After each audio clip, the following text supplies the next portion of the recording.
On August 6, 2025, the James Webb Space Telescope entered emergency mode, scrambling to capture a comet that shouldn't exist. Astronomers had expected a dying ball of ice, but instead, Webb's data on 3I/Atlas revealed a chemical nightmare. Its coma is flooded with carbon dioxide at unprecedented levels, streaked with metallic nickel, and absent any trace of iron. Experts who called in the override now admit the numbers are terrifying. This isn't a typical interstellar visitor. It's breaking every rule in the book, and as the data deepens, the more unthinkable it becomes. Is 3I/Atlas even natural? Or is something else hurtling straight for us? The stakes are rising. At 2:11 GMT, the call came through. Marco Michele's voice, clipped and urgent, echoed across the Mission Operations Center. The numbers from ground-based telescopes had just arrived. 3I/Atlas was accelerating, its spectrum flashing with unexpected metals. There was no time for debate. Less than 6 minutes later, the override command sequence was uploaded to Webb. Every scheduled observation paused. For the first time in years, Webb's main science program was set aside for an emergency order. This wasn't a routine target of opportunity. Most observations are scheduled weeks in advance, debated by committees. Not this time. The override chain ran straight to the project scientist's desk, requiring unanimous approval. The risk was high. Webb's schedule is a ballet of orbits and fuel, where every minute is precious. One wrong maneuver or miscalculation could cost the world's most powerful observatory a week of science, or worse. But the window to catch 3I/Atlas was closing. Its trajectory was shifting by the hour. Its coma was blooming with volatile gases and something else, something metallic. Michele took the lead. His calculations, run on ESA servers, pinpointed the exact coordinates. The NARSPEC instrument would need to slew fast, lock on, and start collecting spectra before the object slipped out of range. At 2:17 GMT, the command was live. Webb pivoted, sensors humming, as ground teams monitored the telemetry stream. In the control room, every eye tracked the data pipeline. The first packets came down, raw and uncalibrated. But enough to see the core of 3I/Atlas burning bright against the background. On the shift log, the entry is short: tau override, 3I/Atlas, August 6, 2:17 GMT near spec. But behind that line was a scramble that left no margin for error. Fewer than 4 such overrides have happened since Webb launched. None for an interstellar object. The tension didn't break when the data arrived, it only sharpened. What Webb caught in those first moments would upend every expectation about what a comet could be. But the chemical revelations were still to come. Carbon dioxide lines dominated the spectrum earlier than anyone expected. At 6 astronomical units, out past Jupiter, where sunlight is weak and most comets sleep, 3I/Atlas. Gas was already venting, releasing sheets of material. Tests picked up the first hints. A faint, persistent brightening was observed, not just a flash. Then, Gemini South confirmed it. Tails stretching out like ghostly limbs appeared days before the object crossed Saturn's orbit. That's not how comets typically behave. In the solar system, activity begins closer to the sun. When water ice starts to boil off, this comet's main engine was carbon dioxide. It had 8 times as much carbon dioxide as water, according to the Webb telescope's data. The carbon dioxide to water ratio came in at 8:1. For comparison, typical comets barely reach 0.7. Even 2I/Borisov, the last interstellar visitor, hovered around half. This is off the scale. The NARSPEC instrument captured the new 3 band at 4.26 microns, strong and broad. Water showed up too, but as a faint afterthought. The gas wasn't just present, it was pouring out. Production rates indicated carbon dioxide at 8 times the water output. Dust was almost absent. This made the coma thin and the tail ghostly, but the gas was undeniable. Every cross-check from Gemini, HST, and even Spherex aligned perfectly. No calibration trick. the numbers held steady, confirming the findings. Bryce Bolin, who studied interstellar messengers, put it plainly. Every interstellar comet is a messenger from another star system. By studying their light and color, we can begin to understand the diversity of worlds beyond our own. But this one's message is strange. A body that wakes up in the deep freeze, spewing carbon dioxide like a vent in the dark. The chemistry points to a birthplace unlike our own, perhaps a world where water is scarce. Or where carbon dioxide is the dominant ice, or maybe a process we've never seen. One that rewrites the rulebook for how comets form and die. The tail itself grew at a pace that stunned the teams. In just days, it stretched hundreds of thousands of kilometers, driven by gases that shouldn't be active. So far from the sun, the physics doesn't add up. The ratios don't match any known comet. Not even the oddballs. The further the teams looked, the more the numbers refused to settle down. But this isn't the strangest part. Webb's spectrum had deeper secrets to unveil. Nickel lines started showing up in the spectrum almost immediately after Webb locked onto 3I/Atlas. At first, the team thought it was a calibration glitch, some stray artifact from the instrument. Maybe a cosmic ray hit, but the data held up. Nickel 1 transitions were clear as day.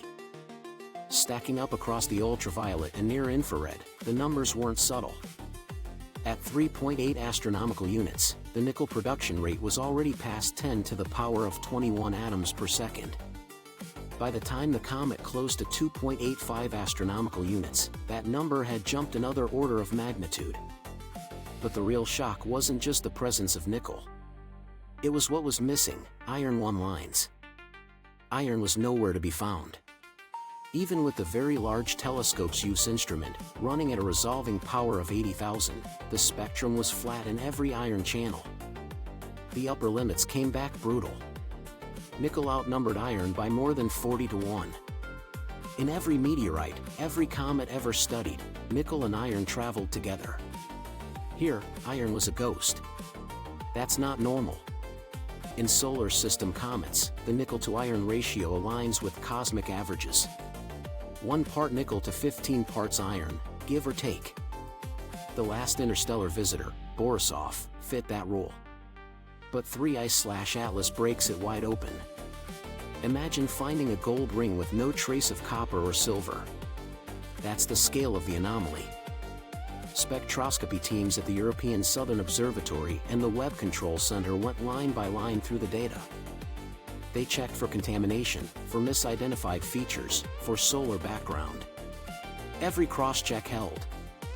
The nickel lines, 3,415, 3,524, 3,525, 3,769, 3,783, 3,807, 3,858 angstroms, were all there, stacked above the noise.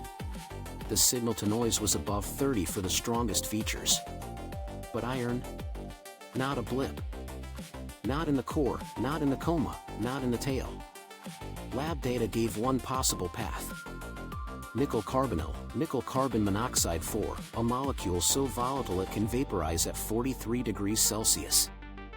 Under the right conditions, carbon monoxide-rich ices, a dash of metallic nickel, a shot of ultraviolet. Nickel carbon monoxide 4 can form and drift into space, breaking down under sunlight to free atomic nickel.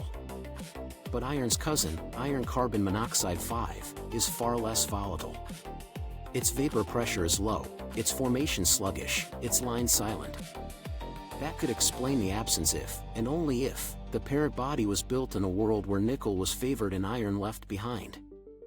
No solar system comet has ever shown this pattern. The near-infrared spectrograph team flagged the finding in their internal notes as without precedent in any volatile-rich body. The more the team stared at the numbers, the more the old models fell apart. What kind of formation environment could produce such a freakish ratio? Is this the fingerprint of chemistry we've never seen, or something more deliberate? The chemical puzzle only grew as the data poured in.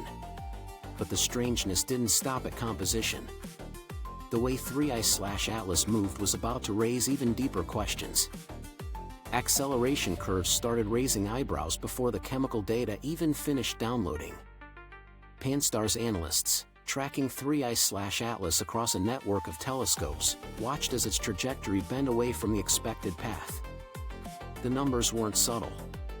Over a span of just 72 hours, the object's velocity increased by nearly 0.12 meters per second squared, far beyond what solar heating or gas jets could explain.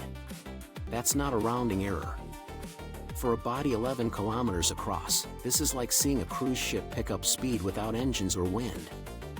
The deviations didn't follow the neat arc of gravity. Instead, each update from the ground showed a jitter. Tiny, sharp jumps. Layered on top of the main acceleration, something inside flickered on and off. The Pan-STARRS team double-checked for software glitches, then contacted the Minor Planet Center. All the raw astrometry held. The acceleration was real, and it wasn't coming from ice alone. Light curves added another layer of confusion. Photometric data from Gemini South and TESS revealed a periodic brightening. Like a lighthouse beam, it swept every 7.2 hours. That's not the slow tumble of a solid rock. The modulation was too regular, too sharp. Some tried to model it as a rotating, oddly shaped comet. But the fit was poor. Others suggested a hollow or sheet-like structure, with sunlight glinting off wide, flat surfaces. Every possibility came with new problems. If the object was tumbling, its spin should be slowing as it outgassed. Instead, the period stayed locked, even as the activity ramped up. Veteran observers couldn't help but recall Oumuamua. That interstellar visitor also veered off course, accelerating in ways that left physicists arguing for years. But 3I/Atlas is bigger, brighter, and its light curve is sharper, almost mechanical in its rhythm. The parallels are impossible to ignore. Some say it's a freak cosmic forge. Others whisper it could be engineered. No one can prove either theory, but the numbers keep piling up. The Pan-STARRS network logged every anomaly, feeding the data into open-access archives. The debate spilled into preprints and social media threads, as astronomers worldwide pored over the acceleration graphs and brightness cycles. Each new observation chipped away at familiar explanations. The deeper they looked, the more the puzzle grew. And the next round of data would force everyone to confront possibilities that once belonged to science fiction. Ancient Egyptians shaped iron beads more than 5,000 years ago, long before anyone on Earth learned to smelt the metal. The Gerza tombs yielded these tiny cylinders, hammered thin and rolled into tubes. Their surfaces pitted by centuries in the ground. Modern analysis reveals a secret. The beads are nearly 1/3 nickel, a ratio no furnace on Earth could have produced in 3200 BCE. Only meteorites falling from the sky carry that much nickel locked inside their iron. The Manchester Museum's sample, catalogued and tested, matches this cosmic fingerprint. Centuries later, a dagger was buried with Tutankhamun.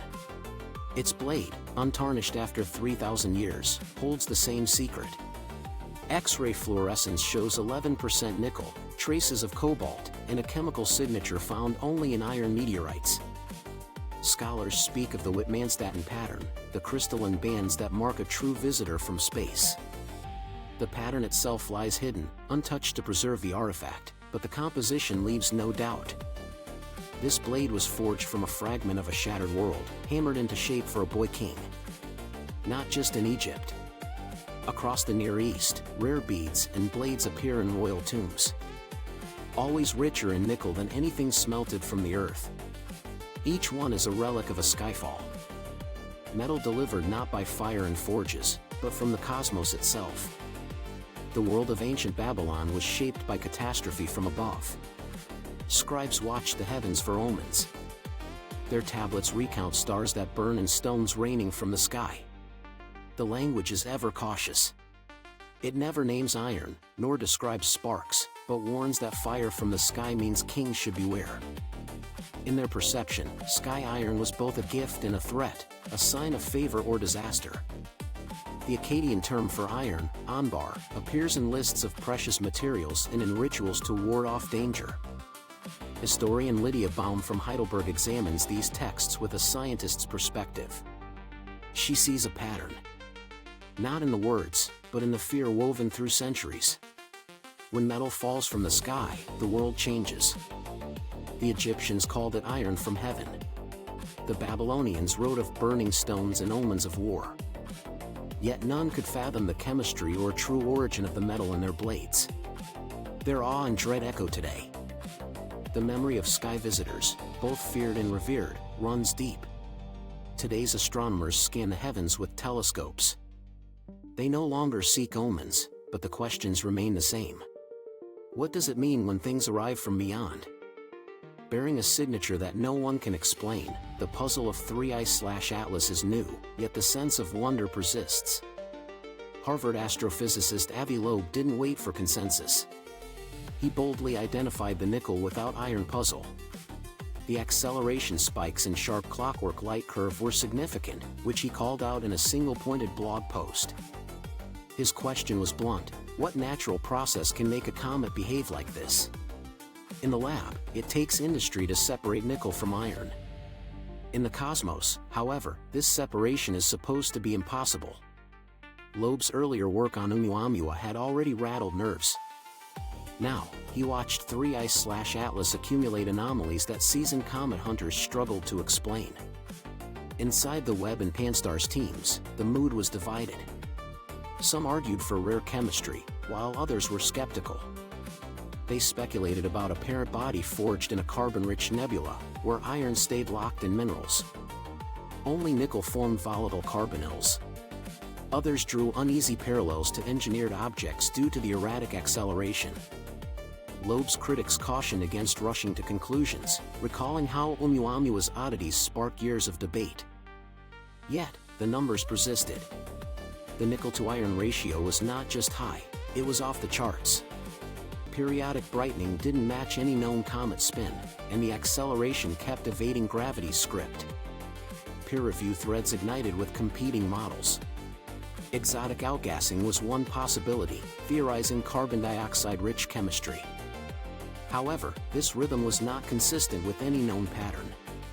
Fractal dust clouds were another hypothesis. But even that acceleration didn't fit the expected behavior. A few, inspired by Loeb, floated the light sail analogy.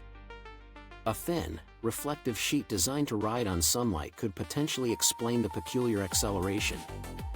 No one claimed proof, but the discussion around this phenomenon continues to evolve, sparking imagination and inquiry. The notion that 3I/Atlas might be more than just a comet is intriguing. It could be a fragment of something constructed, not naturally formed. This idea is no longer just science fiction. It's now part of serious discussion.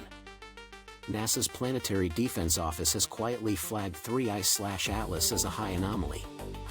It's not seen as a threat, but rather a scientific wildcard. Internal risk matrices, typically for objects with impact potential, now track this enigma. The official stance remains cautious, more data is required. Extraordinary claims demand extraordinary evidence, and they are actively seeking it. Yet privately, even the most skeptical admit this object is rewriting the rulebook. The debate is spilled into public forums, with threads dissecting every detail. Each side pushes for clarity, analyzing light curves and spectral lines. So here's the critical question: is 3I/Atlas a cosmic fluke? A messenger from a chemistry we've never seen, or something engineered? Or could it be the first real hint that we are not alone? For now, the answer hangs in the data, waiting for the next observation. On August 6, 2025, the James Webb Space Telescope triggered an emergency override. It captured 3I/Atlas, now confirmed to have a unique carbon ratio. This ratio is 8:1, the highest measured in any comet. Spectroscopy revealed strong nickel lines with almost no iron present. This composition cannot be explained by current scientific models. Tracking teams documented acceleration and brightness changes that defy gravity. These findings echo the unresolved mysteries of Oumuamua. Today's experts remain divided, citing unknown physics or artificial origins. Official documents list 3I/Atlas as a high anomaly, but the reasons for its behavior remain classified and elusive. The evidence is clear: 3I/Atlas does not fit any known category. Until more data is released, the true nature of this visitor remains an open question.